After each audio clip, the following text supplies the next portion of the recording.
I would like to start with you with this bombshell testimony on Wednesday by a woman named Bryana. Ban is her nickname, Bongolan. She's a close friend of Cassie Ventura's. Now, she testified that in September 2016, she was staying with Cassie at her LA apartment. Sean Combs shows up. Bongolan asks him to leave. He responds by chasing Bongolan out to the balcony. He comes up from behind her. He lifts her up. This woman's 5'1". She weighs 100 pounds soaking wet. He dangles her off the balcony for a good 10 to 15 seconds, yelling at her the whole time. I believe saying something like, I know what the fuck you did. He's 5'10" and weighs 190 pounds, reportedly. This woman, he pulls her up after again 10 to 15 seconds of dangling her off a 17-story balcony and flings her into the outdoor furniture. Now, Bill Maher might say that, this is just the cost of doing business in the music industry, but Kayla and I are going to talk about it with the seriousness it deserves. This woman also testified that rumor around this circle was that Diddy had skinned a rival's dog. Kayla. Oh, and by the way, we have to start off with the first thing, which is the judge gave Diddy a big fat smackdown today in court, or yesterday in court. Yeah, please tell us all about that. Okay, we will start there with the judge. Judge Aaron Subramanian, he said that he noticed Diddy looking at the jury twice and nodding vigorously. And then he told Diddy's attorney that this is absolutely unacceptable and basically threatened that if it continues to happen, he will have Diddy removed from court and that he can no longer attend his own trial. So Judge Aaron Subramanian was not a happy camper today, and he made it known. What do you know during what testimony and what was being said that Sean Combs had the gall? Again, this to me is a criminal mind at work. We don't follow rules. We're in federal court. We don't follow rules. Had the gall to look over at that jury not once but twice and nod strenuously, definitively. Yeah, this was during the cross-examination of Bryana Bongolan, and Diddy's defense attorney came in hot this entire time. It was Nicole Westmoreland who was doing the cross-examination of Bryana, and she really attacked her credibility, brought up all the receipts from her previous discussions with prosecutors to her testimony yesterday and today. And Diddy appeared to completely agree with his attorney and really support her. And I guess at that point, he started looking at the jury and was nodding like, yeah, see, she's lying, which is basically what his attorney was trying to get across. Now, it's important to note here that that's a tactic, to have a female defense attorney really go hard against a female witness who's hostile, who's testifying against you. From what I was reading of what happened during her testimony, it was they were breaking apart a bit her credibility in terms of, hey, weren't you on a shit ton of drugs when this happened? Hey, don't you like aren't you misremembering? Sean Combs, there are hotel receipts, which you could blow a hole in this really, but there are hotel receipts showing him at like the Trump International, and you've got him in LA. Yeah.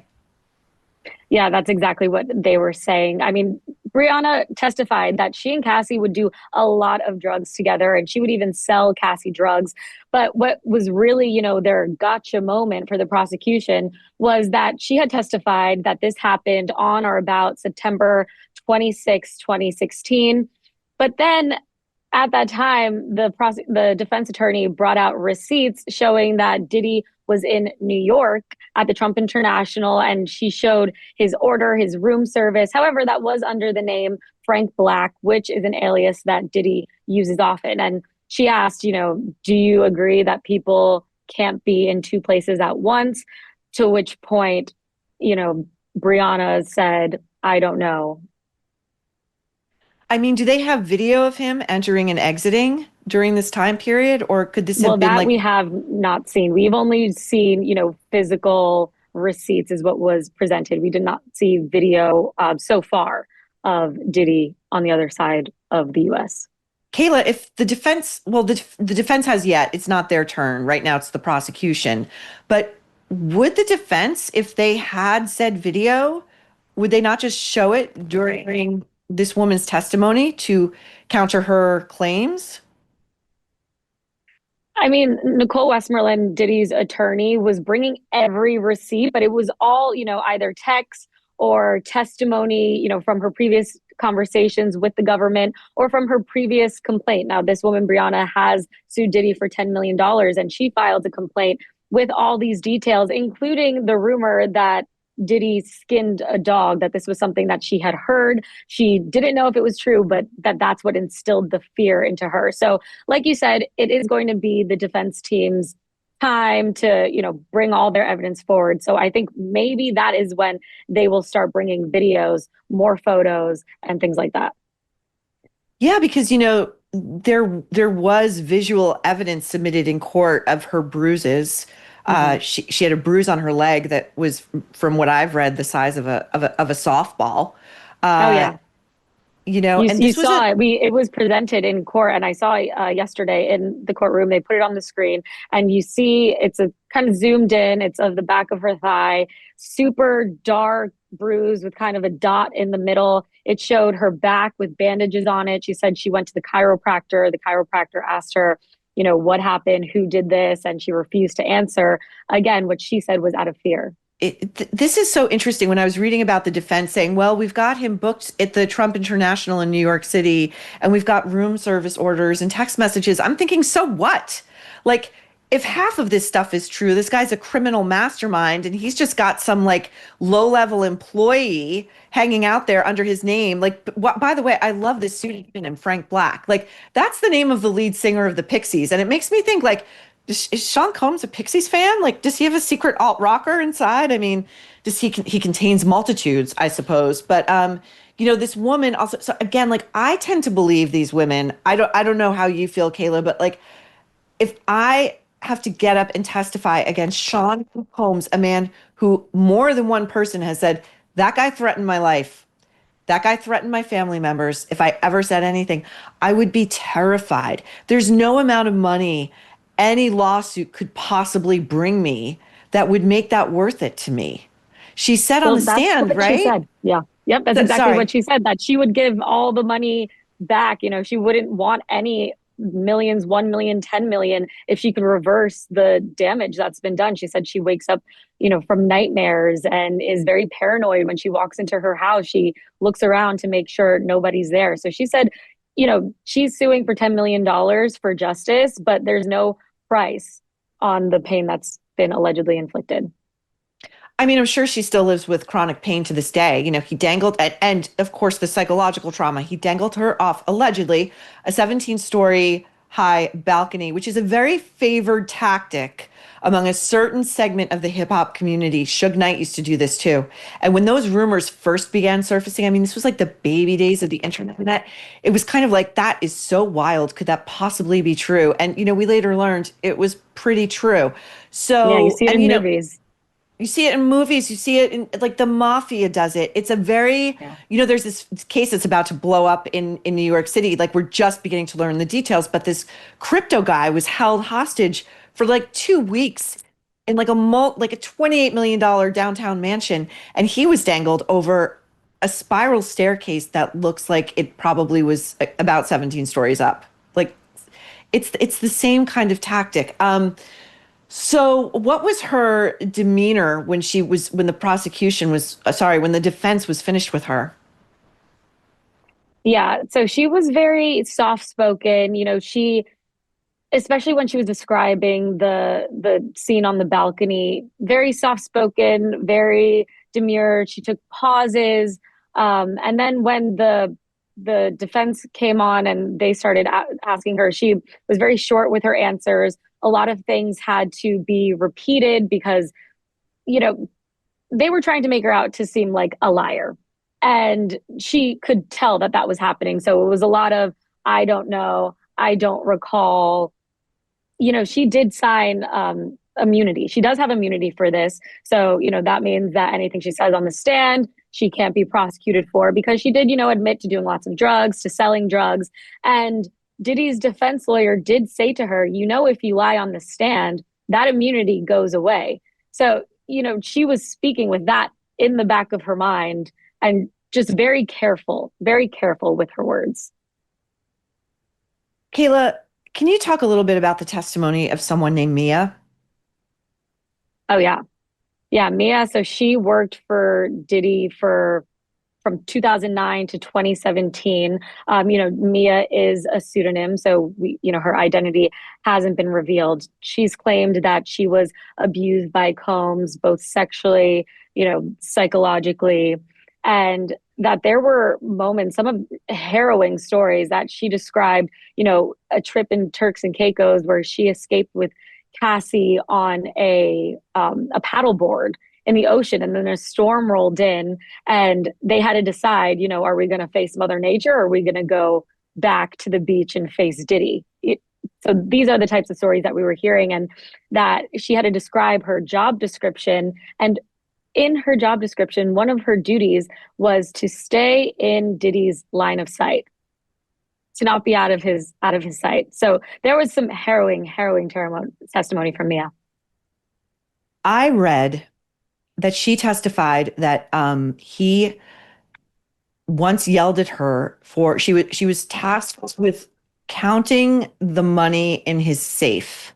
I forget where in the world this was, and that she was doing it too slowly. And he said to her, wait, I have the quote right here. He said to her, "You better learn to walk on water like Jesus did, bitch." Then he ordered her out of his sight. She said the highs were really high, but the lows were really, really low.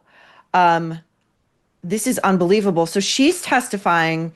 These women who are testifying, Kayla, under pseudonyms, are they required physically to be in the courtroom where he can see them? Oh, absolutely. They are sitting right in front of him. So when you look at the setup of the court, there's a witness stand, of course, that's right next to the judge. He's in about the third row. So there's, teams of attorneys. He's back in the third row, but you have a clear view of him. So I know when Cassie was testifying, he didn't really look at her directly in the eye, but she could see him. And when these witnesses are testifying, he's writing things down, he's whispering to his attorneys, and apparently he's nodding at the jury now. I also read that during the testimony of Bongolan, when she was describing, tell me if I'm right, when she was describing being dangled off a balcony, allegedly, her testimony, that Diddy was also looking over at the jury and they were all expressionless. Yeah. So throughout this trial, the jury really has remained calm, cool, collective. They haven't really shown much of a reaction, which, is very good on them. They're listening to some very disturbing details. However, I was in the court overflow room yesterday during this testimony, and to explain what that is, basically, you have to line up super early. They have professional line holders to get into the courtroom, and then once that fills up, they bring you into another courtroom, which is empty except for, the gallery, and there's screens that are live streaming what's going on in court. In there are some journalists, who I recognize, who I know. They take all of your electronics before you get in, so it's paper and pen and highlighters, just like the old days. But then there were people, members of the public, who were there. Lots of what I would say, from what I observed, Diddy supporters. There were times when Bryana Bongolan was testifying, and when she was under cross-examination, they asked her something where it appeared she was caught in a lie. And at one point I saw a guy turn around and say to his friend, "Oh, she's lying. She's lying," which of course is not allowed. We are in a federal courtroom, whether it's where the court is actually happening or in the overflow room. And there was a guard who told everyone to simmer down. This is, yeah, yeah. I mean, we're going to get to this later in the show, but while I have you here, I wanted to ask you too what you know about. So the prosecution filed into evidence under seal about 10 sex videos involving Cassie Ventura. What do you know about potentially what they may contain, how many people may be involved in those freak offs, and whether the jury is going to see parts or all of those videos? Yeah, well, the contents of it so far haven't been revealed, but they are not going to be definitely not distributed to the public. But earlier this week, we had a specialist, Frank Piazza, come on the stand, and he testified that these are all legitimate videos, that they haven't been doctored, which has been Diddy's team's argument. You know, they're not true in the age of AI. How can you prove this? And he kind of put that to bed. So those are completely accurate videos.